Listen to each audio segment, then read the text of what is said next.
Welcome to Green Money Matters, the podcast where your financial future meets the planet's well-being, bringing you the latest on climate issues and uncovering new and exciting investment opportunities that make a positive impact. And I'm Chris Everitt, your guide to sustainable investing, ESG funds, and all things green.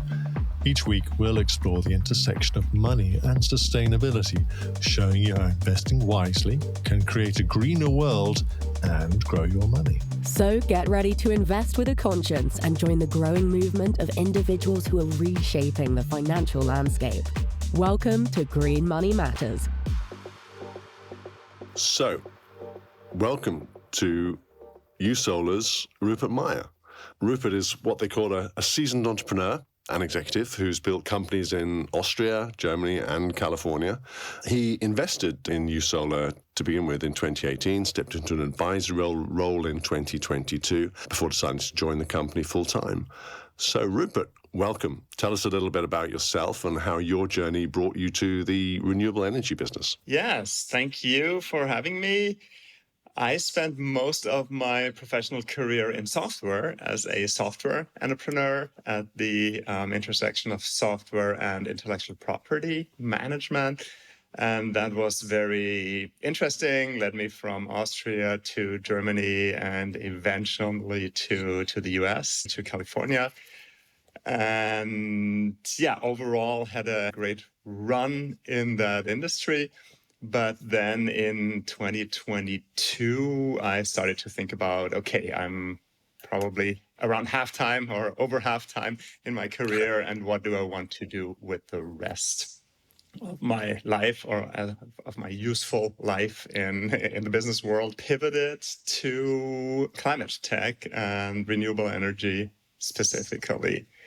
And the catalyst for that pivot was actually investing, green investing, impact investing, angel investing.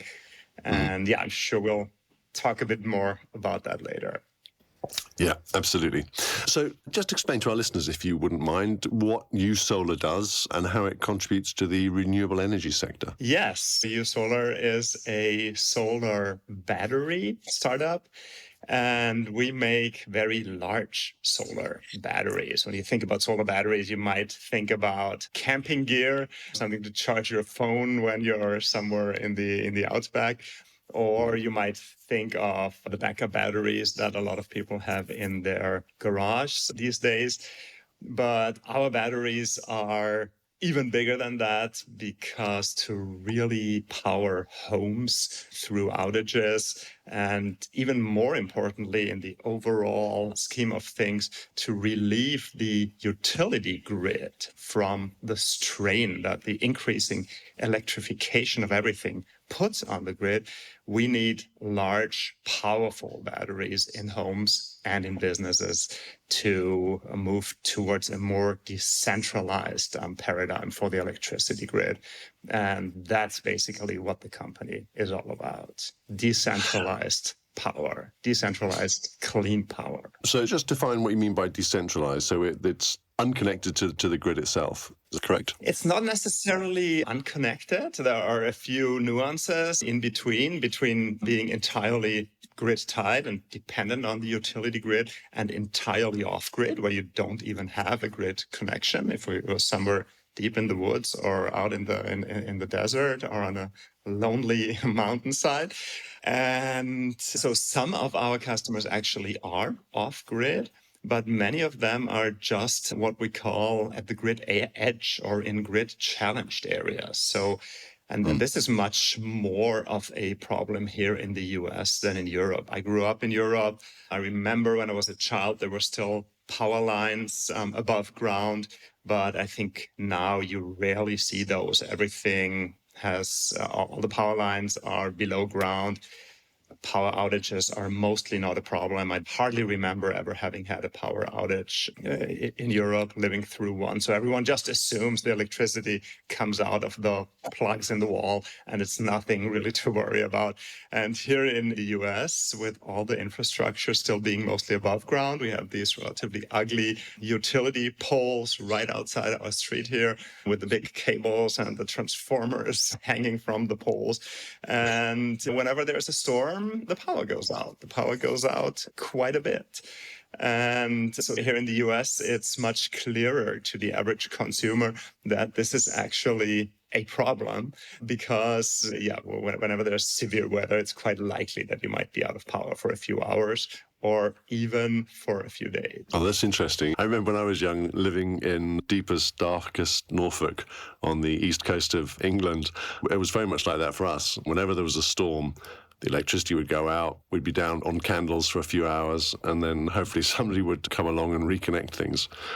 That is still our reality a few decades later, and especially in California with more severe weather, with wildfires, where sometimes the utility company has to shut off power preventively because if you have high wildfire danger, typically in the fall, where everything is very dry over here, you get strong winds. Sometimes you get those warm winds, and then these will bring down trees. Tree falls into the power line.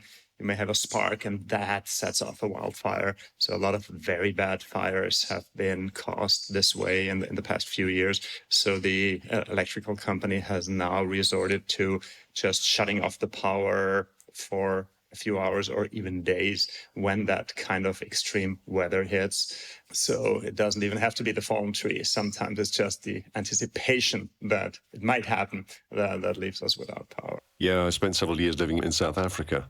They have regular power outages, sometimes as much as 12 hours a day, perpetually. So a lot of them have moved over to variations of solar-driven energy. Just to get a mental picture of the type of batteries that YouSolar puts together, talk to me about scale. About physical scale and capacity. Yes. So when you talk about typical batteries, so maybe just a step back. So what do people do to protect themselves from power outages? Typically, they get home batteries. Many of them are wall mounted. You put them in the garage. They look quite slim. But a typical home battery has somewhere around 10 kilowatt hours of storage.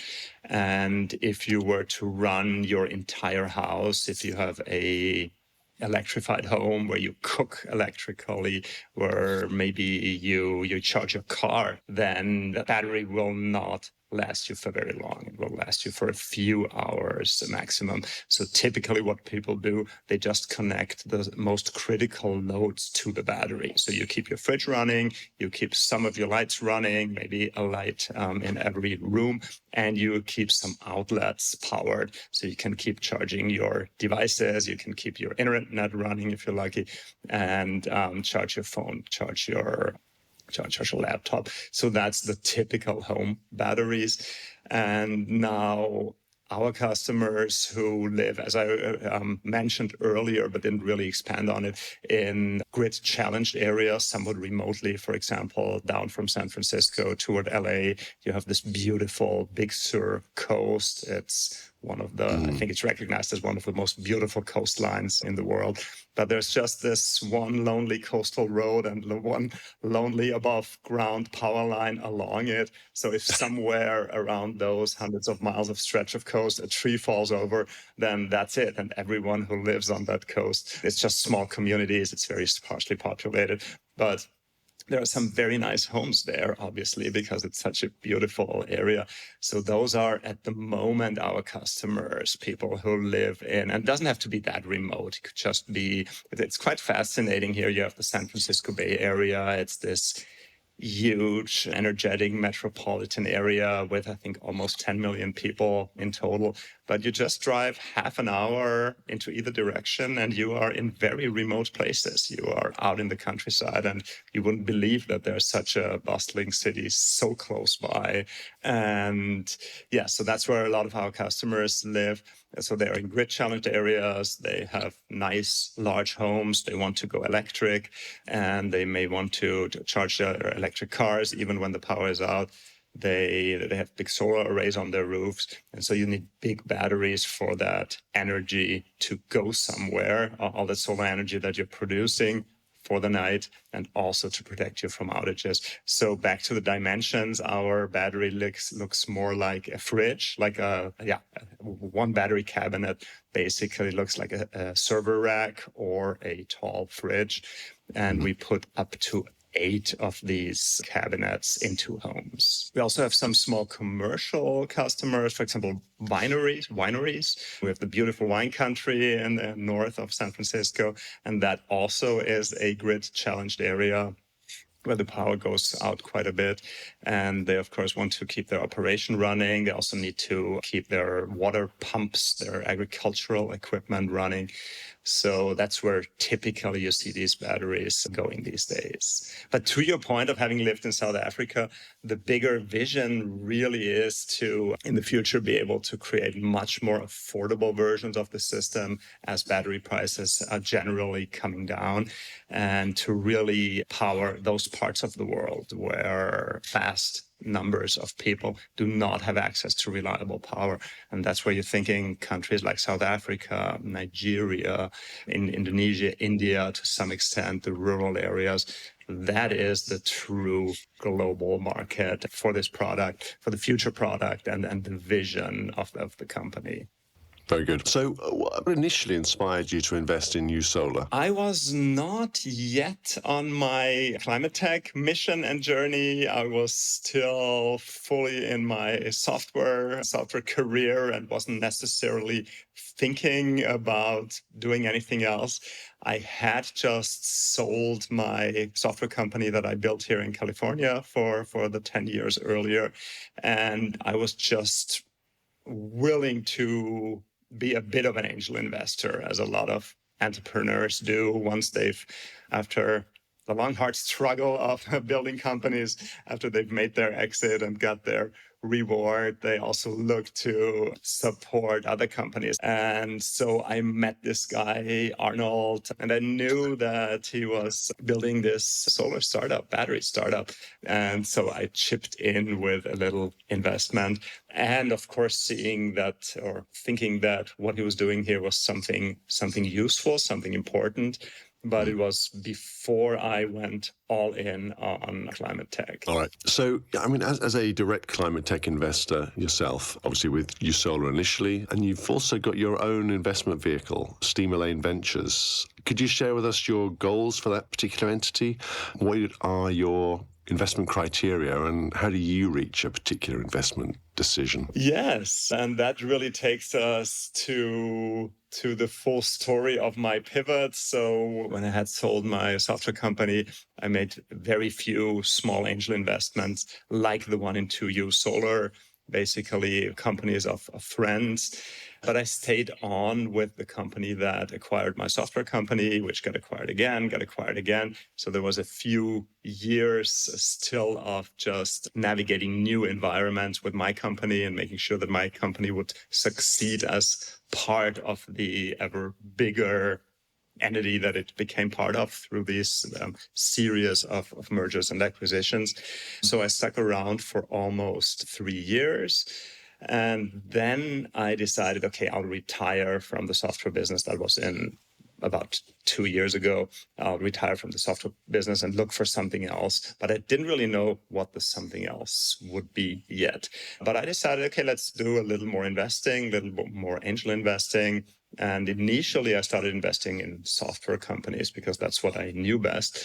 And then somehow, just with an interest for the environment and an interest and concern about climate change specifically, I also invested in a few climate tech companies. And I was really fascinated and started exploring this world of climate tech and started realizing how much there is to do and also how much opportunity there is in this transition. And I became entirely convinced that, okay, this is the next big thing. This is climate tech. And climate tech touches almost every aspect of your life, of our lives. It's if we think about how we, of course, mobility comes to mind, cars, motorcycles, planes, boats, everything creates a lot of emissions and everything. We will have to find better ways to keep our mobility as humankind without burning a ton of fossil fuels, but also how we heat our homes, how we build our homes. The whole construction industry, steel and cement are very, very carbon intensive. Even what we eat, red meats, are very, very carbon intensive. So once you go on that journey and start exploring climate tech, it becomes incredibly broad and it touches everything. And so I came to the conviction that our entire world, our industrialized world as we know it today, will be rebuilt in a more sustainable, cleaner, greener over the next few decades. It will probably take more than a few decades. It may take 5 or 8 or 10 or more decades, but I think it will be the defining theme for our generation and for generations to come. And from that, it's almost a no-brainer, a logical conclusion, if you believe in that also is the biggest long-term investment opportunity. Yeah, I mean, you wrote a very nice article just over a year ago, $270 trillion challenge and opportunity, every dollar counts. And you pick up on the fact that 40 years ago, 4 out of 5 of America's biggest companies were oil companies. Today, 4 of the world's 5 most valuable companies are computer and software, some internet companies. And you ask the question, which industry will create the most valuable companies of 40 years from today? I think you're starting to answer that for us, but, perhaps you pick up on that. Yes, and it wasn't me who came up with that analogy or that big picture outlook. Other people have laid that out. But yeah, if you think about what has dominated the world economy in, say, the last 70, 80 years since World War II, if you think back to the 50s and 60s, I wasn't around at the time, but from what we know, it was really the age of consumerism, where suddenly the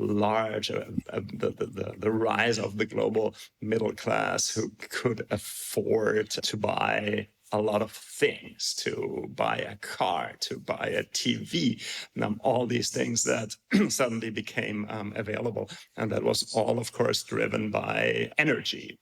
The fuel to put in your car and the electricity to run your TV and your washing machine, et cetera, et cetera. And the mobility that probably came a little bit later, that came maybe in the 80s or 90s, that the world was suddenly at people's fingertips, that flying to very remote places, traveling in general, became very, very affordable. And so this entire new wealth and possibilities were all driven by fossil fuels in the end. And as a result of that, most of the most valuable companies in the world were fossil fuel companies in the 1980s. And now if we think about what has dominated the global economy in the past few decades since we've been around, it's clearly been the digital transformation, the digital everything from the personal computer to the phone, smartphone, cell phone, smartphone, now artificial intelligence, social networks, and so on. And that's why today the Apples, Googles, Facebooks, and so on are the most valuable companies. And it's only starting now, and there's still a lot of back and forth and backlash, and maybe sometimes it's a step forward and 2 steps back. Sometimes it's 2 steps forward and 1 step back. But if you look at the science, at the consensus in the scientific community and the data, then climate change is very real. It's very concerning. And we will have to reinvent everything, how we build, how we eat, how we travel in a more sustainable fashion. And the companies who figure that out, the companies who figure out how to make zero carbon cement and zero carbon steel and zero emissions airplanes and so on, those companies will be amongst the most valuable come a few decades out. And I think Tesla is the poster child for that. Tesla did something that seemed very, very unlikely for many decades, transforming the automotive industry from combustion engine toward electric powertrain. And they did that more or less single-handedly.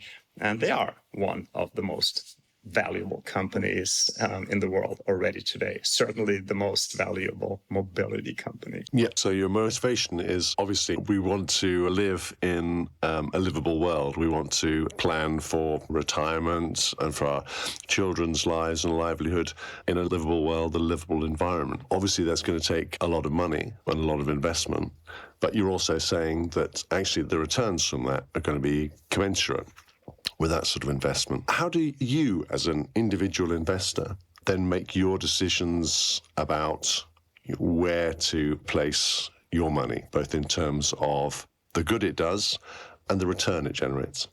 Yes, that is a very good Initially, when I started out on my investor journey, I was not very differentiated. I was so excited by the variety of promising technologies for a better, greener, more sustainable life that I invested across the board in electric mobility companies, sustainable mining companies. There's a company that mines magnesium out of seawater, for example. So you don't have to move entire mountains to get the precious metals out. You basically just filter it out of the seawater. So that was just one thing that blew my mind. I thought, okay, oh, wow, this is so exciting. And this technology has been around for decades. I think the process for doing that was discovered 100 years ago or so. The technology was just never developed to scale. And now we have an opportunity to do that. And another area was food, for example. I was very intrigued by alt proteins. So whether it's the Beyond Burger, where you're trying to basically simulate the taste and the texture of meat with plant-based ingredients, because I do like a good burger, or whether it's cultivated meat, where the meat is grown from cells. So it is, in a way, real meat, but you didn't have to slaughter animals and hold them in terrible conditions to get to that meat. Now, about 2 years later, some of these promises that I got very excited about are still holding up or are still looking promising. For example, that magnesium mining company has now announced a partnership with the U.S. Department of Defense and that they received a pretty significant grant from the U.S. Department of Defense. And so it looks like that is actually going somewhere, while the whole alt protein industry has really had its reckoning in the past year or so. So Upside Foods, one of the poster children of the cell-based lab meat approach, has basically put their expansion plans on ice, and it's not clear whether they will be going anyway. Where if you look at the publicly traded alt meat companies, I think Beyond Meat is publicly traded, Impossible Meats is not, but they've both declined dramatically from the initial hype cycle that they went through a few years ago. So obviously no one has a crystal ball, and probably to be a good investor, you need more than just excitement. You really need to do your diligence. And of course, it's hard because all these are technologies that most of us do not understand very well. The whole microbiology around cultivated meat, or the advanced chemistry behind mining metals out of the seawater. Is that going to work? Well, how am I supposed to know? So enthusiasm will get you some way. But I think the answer to that is probably diversification. So I still believe that, or I'm hoping that the approach I took by going very, very broad across these technologies, and also within one technology, betting on several companies, will play out in the end. I will only know 10 years from now, or even 10 years from now. I might not know yet how good my investment decisions of the past 2 years have been, because these are also very long cycle technologies. It takes a long time to bring those to market and to bring those to scale. But having bets in a very diversified portfolio, I think should help. I'm hoping. Yeah. And I think you can do the same in the stock market. So if you are thinking, so my investing was mostly in startups, a little bit in venture funds and private equity funds, so a little bit diversified about asset classes. But I think most people invest in the stock market. Of course, there typically you have more transparency than with privately traded companies. You can dig a little deeper, and typically companies don't go public at a very early stage where the technology is still extremely risky on. But you might still get overhyped technologies, but you might also get an initial hype. That's kind of the nature of the hype cycle. Then you have the down cycle and the disillusionment, but eventually the technology does mature and turn into something very, very useful. Yeah, it's one of the things that most excites me about some of the new technologies coming out. It is very easy to get carried away or inspired by the possibilities of some of the things being developed, some of the solutions being offered. So it's very exciting. But I think your words are wise, that in part diversification is the answer to that, so that you're not overly exposed to a particular sector or a particular company that burns very brightly initially, but tails off shortly afterwards. One of the things you said was you don't always see the outcomes for maybe 5, 10 years or longer. Can you give us a couple of insights into maybe one or two of your investments that you're particularly excited about, and maybe if you feel like it's ones that didn't quite play out? I have a few from the startup world, that are from the angel investing world, that I'm excited about. So one of them is a good example for diversity within a technology. So there is this wonder algae. It's a red algae that if you grind it up and mix it into animal food for cows and sheep, for ruminants, it very significantly decreases their methane emissions. So it's basically a food additive for cows and sheep that makes them burp less, so to speak. I think it was this algae or this effect that was discovered maybe 5 years, maybe 10 years ago, I think in an Australian university. And then about 3 years ago, companies started popping up. They probably had been working on the technology in the lab, but that's when a few of those companies popped up and were looking for funding that wanted to commercialize this miracle algae. And so in that case, I came across a total of 3 companies that wanted to commercialize that algae, but they all had different approaches. So one of them wanted to grow the algae traditionally, as you would think in ocean farms. I think the other one had an innovative approach for where to grow the algae in an algae farm, maybe inland. And the third one wanted to produce the ingredient that has this effect on cows synthetically altogether, so without growing algae. And there was really no way for me to, of course, each of those companies made their case in their pitch deck, in their investor presentations very well for how their approach was the superior one, but there was really no telling for me. and all the teams seemed very compelling, great entrepreneurial teams. So I ended up investing in all 3. I had done my diligence on this algae. The overall concept seemed legit. Obviously, there were still risks. It could be discovered that this algae mixed into the food and then people eat the animal meat has some kind of adverse health effects on the human body and might not be usable at all. But there were already preliminary studies.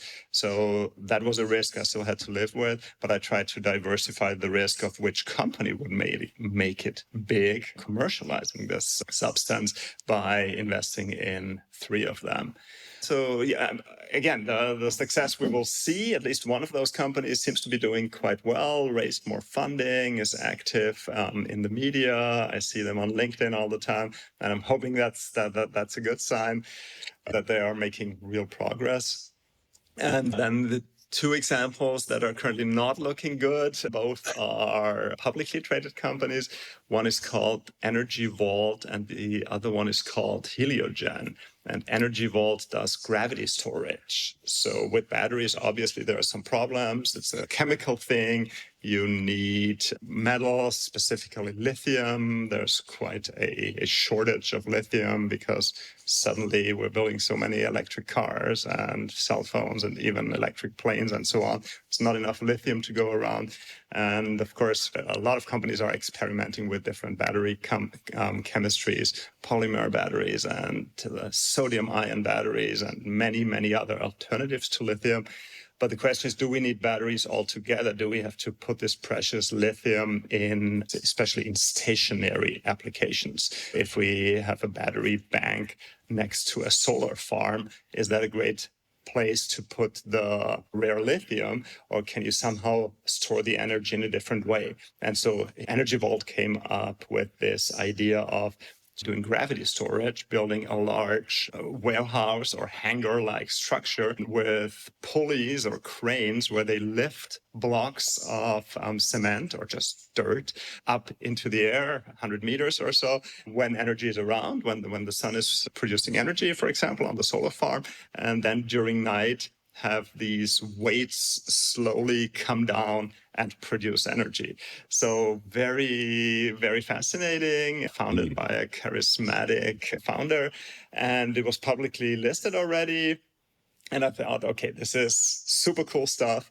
The company had gone public with a SPAC, a special purpose acquisition company. There was this big SPAC hype 2 years ago or so.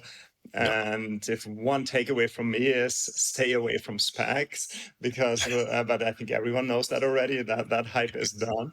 But it's basically a way for very early stage companies to go public and raise a huge amount of money. And I think Energy Vault went public at a valuation of $1 billion through such a SPAC vehicle. And obviously their technology and the whole business just wasn't mature enough anywhere near that valuation. So the stock price has only come down. I thought I invested at a good point when it had already come down to a third or so, to 300 million. But I think now they're worth 30 million. So they are worth a tiny fraction of what they went public with. But they still seem to have a business. So to me, it's a hope. It's an example of, okay, obviously they went public too early at a much too high valuation. I got in when I thought the valuation had already come down to a reasonable amount, and it's gone down another 10x from there, or to 1/10. But I'm still hoping that the company will make it and will eventually grow into its valuation, and will make a significant contribution to the overall cleaner energy mix. And I might even make money on the stock. Yeah, I mean, are you tempted, or have you covered your bets by reinvesting again at the 30 million mark?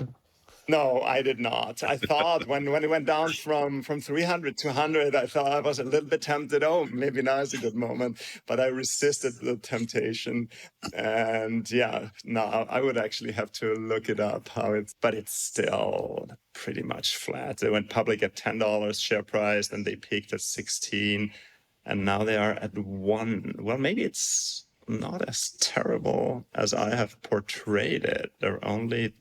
It looks like they're now at 170. So they're only down 83%, not 99%. But still, I can tell you're a positive man, Rupert. Those are fascinating case studies. I love hearing stories like that, in particular the 3 algae companies and their different approaches to it. Very interesting. I think Beyond Meat is a similar one. I'm just looking at the curve now. So apparently they went public at $66. Peak hype was 80-ish, so 3x up. And then it's pretty much been downhill since then. And that's over a course of 5 years. Right now they're at $6, which is about 10% of the IPO price. So again, a very, very steep hill to climb back up. But it's not impossible that they might pull it off. And if you remember when Facebook went public, there was a big hype, and then it went down significantly, and everyone said, okay, this isn't going anywhere, this is way overpriced, and so on. But then within a year or so, it turned around, and it's been pretty much up since then. So they went public at $38. Their low was around 20, so they almost halved in those first few months. But now they are at 383, so they are up 10x from their IPO price in 10 years. And the slump really just lasted a year or so. In 2014, about 2 years after the IPO, they had already doubled the IPO price.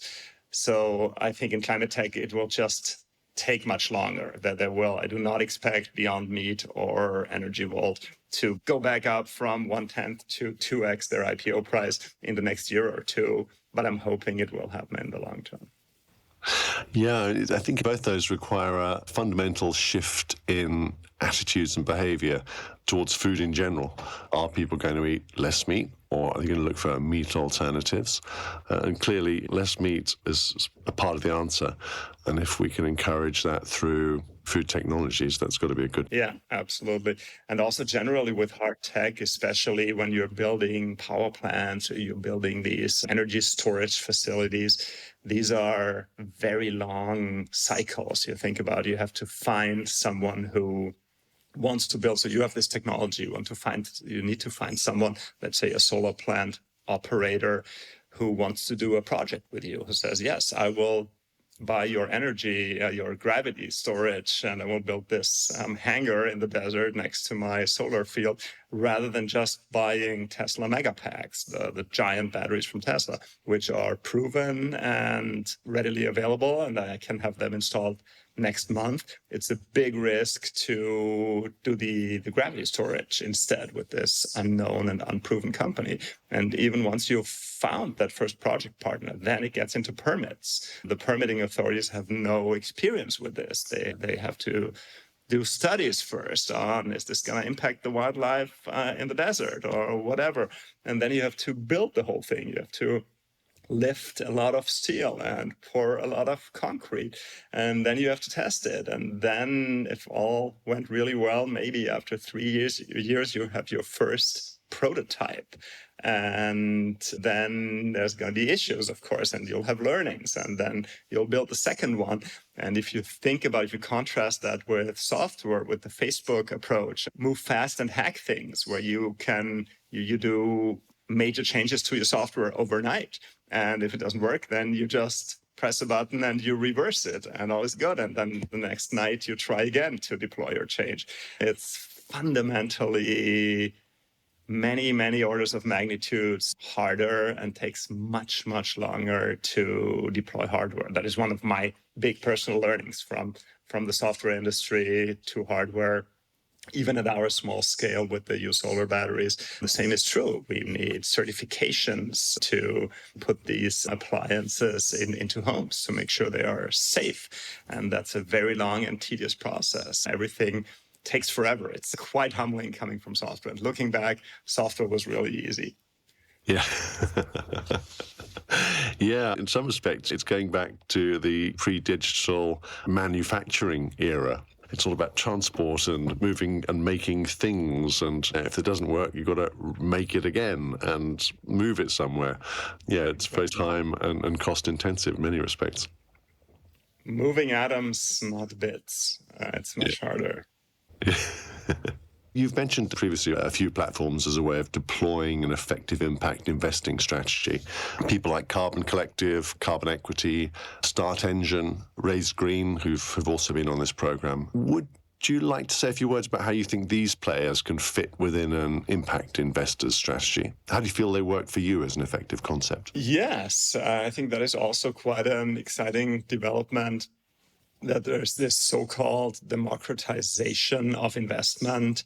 So just 10 years ago, you had to be an accredited investor. So you had, at least here in the US, and I think there's similar rules in many other countries, you had to have a significant income and or net worth to be even allowed to invest into startups, because they are inherently very risky. Now you have these crowdfunding rules and these crowdfunding platforms like Start Engine, where you can come in without any accreditation. There are still some rules that the platform will check for you. So basically, when you register, you state your income and your net worth, and then there will be certain limits on how much you can invest on the platform, which I think makes total sense. And that's part of the rules that the regulatory authorities have come up with. So now you can invest in startups, and then also typical angel investment starts around maybe $15,000, $20,000, $25,000, which is a lot of money for most people. And on platforms like Start Engine, you can do fractional startup investment starting at a few $100s, which is very affordable for many people. Rather than buying some new gadget, maybe instead put a few $100s towards something that is very future-oriented and may bring you great returns in the future. So that's certainly a great development. Also, if you look the next level up, venture capital investment, you would traditionally need to bring millions to the table to invest in a venture fund. And today, again, through certain fractional platforms, you can get in with as little, quote unquote, as $50,000. You can invest in a venture fund, or $50,000 to $100,000. You can invest into private equity funds where, of course, the risk will be much more diversified than investing into a single startup. I think diversification is always key. If someone says, okay, I will set aside $5,000 from my saving to invest in startups, then I would not recommend investing it into a single company on Start Engine or any other platform. And the same is true if you have more. If for some reason you have $500,000 that you would want to invest, then you also want to diversify not only across companies, across funds, possibly across asset classes. Do some startup investing via crowdfunding platforms, some startup investing via angel platforms for accredited investors like Evangelist, and maybe some investing into private equity or venture capital funds. And all these possibilities were really not there just 10 years ago or so. So there's certainly been a lot of progress in the investment world.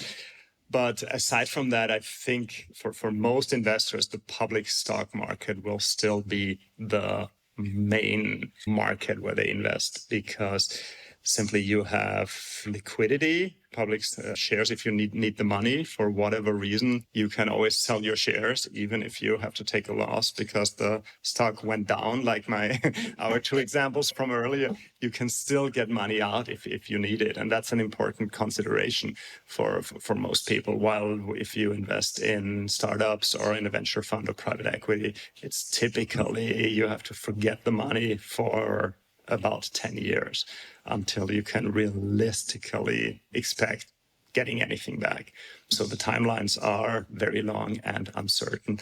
And also, I think you mentioned Raise Green. That's an interesting one. That's there you can invest in projects. So you can do fractional investments into, let's say, a solar project somewhere, so a solar power plant.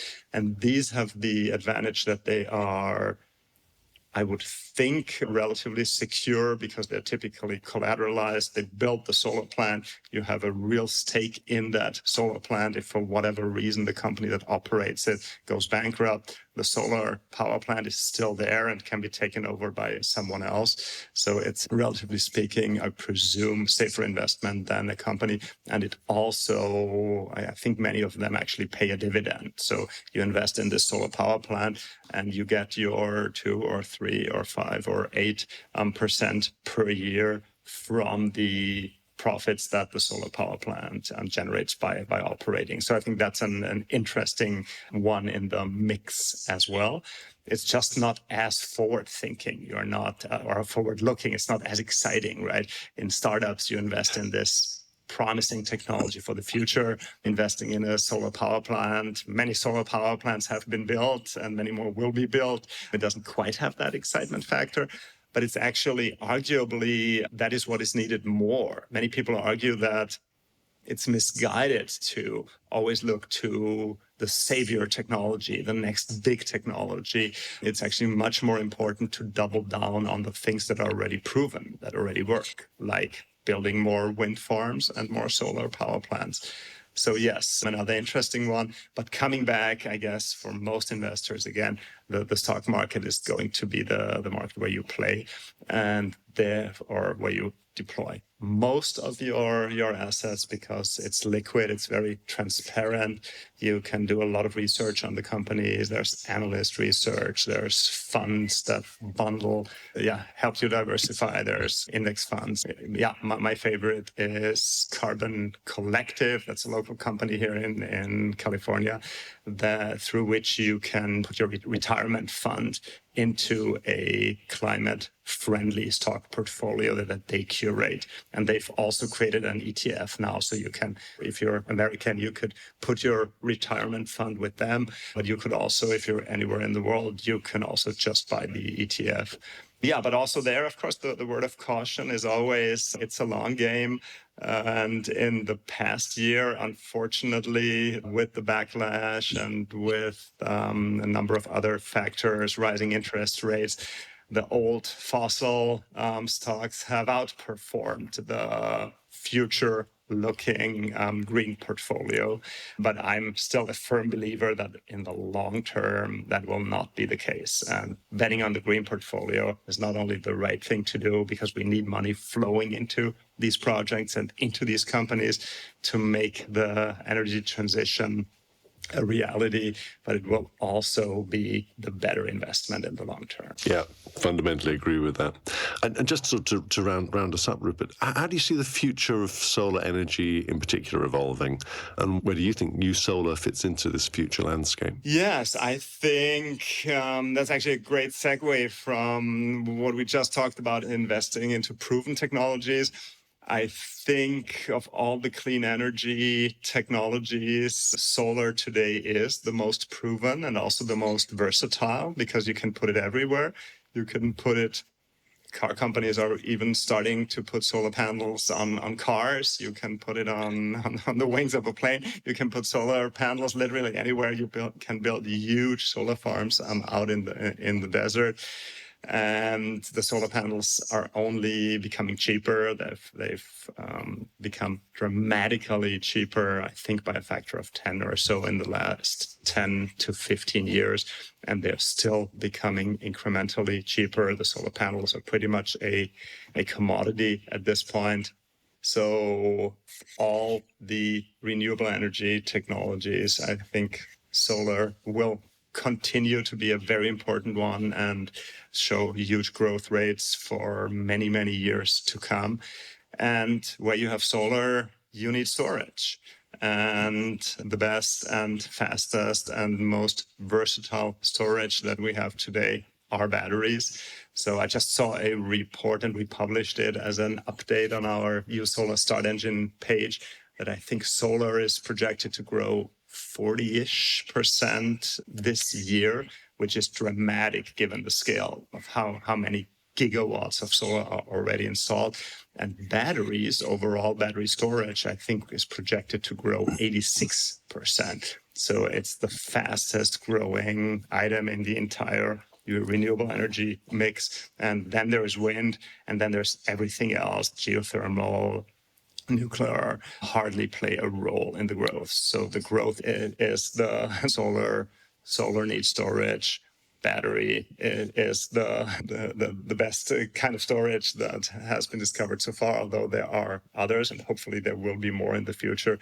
So that's why I'm very optimistic about the outlook of the solar and battery industry in general. That, of course, also comes with challenges. It's become very mainstream. There are many, many players. It's on solar panels, it's a tough price competition. But since also with the incentives of the Inflation Reduction Act here in the US, we suddenly see solar panel manufacturing popping up in the US again, after it had been the industry had been dominated by China for the last 10 years.